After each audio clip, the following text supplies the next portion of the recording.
Hi, I'm Chris, and I love perusing Netflix and Amazon for movies. But not just any movies, bad movies.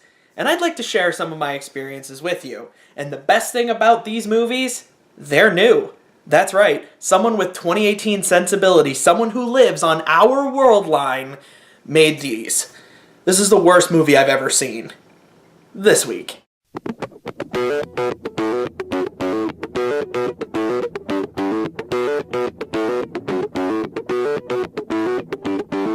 Today's feature is a film called 211. It's available on Netflix, was directed by York Shackleton, and it stars Nicolas Cage. 211 is kind of interesting in that 8 different plot lines exist within it, and they all need to converge on the same bank robbery, all within 90 minutes. And because of that, nothing really gets the opportunity to breathe. Every single scene is working overtime to convey every piece of information that the audience needs. I'll give you a great example. One of the main characters is a teenage high school boy named Kenny. Not played by Nicolas Cage, by the way.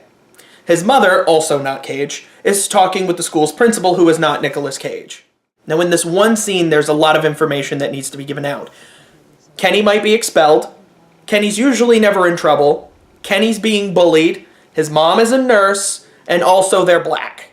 That's a lot of information, and they do it in about 2 sentences. This movie's almost impossible to explain, so I carefully dissected it with a team of frogs, and we unanimously agreed pond scum is truly incredible for skin protection from the sun, and also, this is the best synopsis. Kenny's getting in trouble at school for punching one of his bullies in the face and knocking him the fuck out! As punishment, he has to go on a ride-along with Officer Nicolas Cage and his partner, Officer Nicolas Cage's son-in-law. During the ride-along, they notice a suspicious vehicle that happens to be the getaway car for a group of bank robbers. Nicolas Cage and crew get caught in the crossfire between the bank robbers and various SWAT members, and they have to survive. Now, since it doesn't have any time to develop its characters organically, it crams in a ton of cliché, and I figured we'd have some fun with it, and for every single time we came across some cliché, we'd take a shot of an alcoholic beverage, but if I did that, I wouldn't have any left. So, I figure we're going to avoid alcohol poisoning, but suffice it to say there's quite a bit. Hell, you know what? I'll give you a couple. Nicolas Cage is close to retirement. Nicolas Cage's son-in-law is about to be a new father. He's got a baby on the way. Nicolas Cage is estranged from his own child. Nicolas Cage is the father character who puts work before family. There's a scene where the police chief says, "I got the mayor crawling up my ass on this one."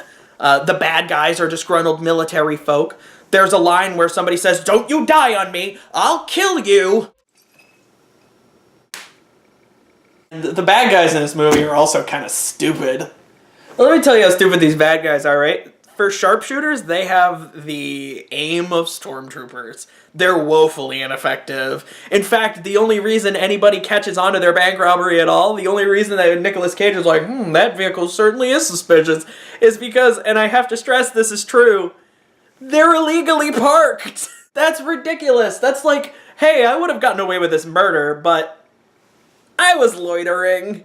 Now, to that getaway driver, all right, I get it, right? Bad guy's gonna bad. If you're gonna go full bad guy, you might as well ignore all forms of law, but I mean, come on, you had one job. Also, these bad guys only wanted $1 million. That's it. They only wanted $1 million to split 5 ways. Didn't they watch Austin Powers? $1 million isn't exactly a lot of money these days. It's also kind of funny, these guys load themselves to the teeth, all 5 of them, for what is, admittedly, a small bank robbery in a tiny Massachusetts town. For a bank branch, it has like 3 employees, and they're loaded like, we're taking out the Federal Reserve today, and we're gonna leave with a shit $1 billion. And also, I don't blame them for this, they're constantly cocking the guns. They just can't help themselves. It's like every 10 seconds or after every line that they think is an absolute zinger, you could be guaranteed. And oh yeah, Nicolas Cage is in this movie. This isn't one of his better, like, funny performances. He has a couple of pretty great moments, but usually you can tell in a Nick Cage whether or not he cares enough about it. And in the first scene of this, his lip is kind of curled in this weird sneer, and I was like, he doesn't care about this one. And yeah, you can tell he kind of whispers his way through it. And that's how you know he didn't give a shit. And that's why you should watch it. But keep in mind, this movie sucks. There's bad performances all around, miserable line reads, there's no character, and it just felt like they went to the gun range for a day and turned it into a movie. But you should watch it so we can discuss it in the comments below. And while you're here, subscribe to my channel and enjoy the vast array of content I have available here. Also, if you like what I do and want to support it, head on over to my Patreon and drop a buck in the bucket. I'd really appreciate it. It all goes a long way. And that's it for me. I hope to see you back for the worst movie I've ever seen next week.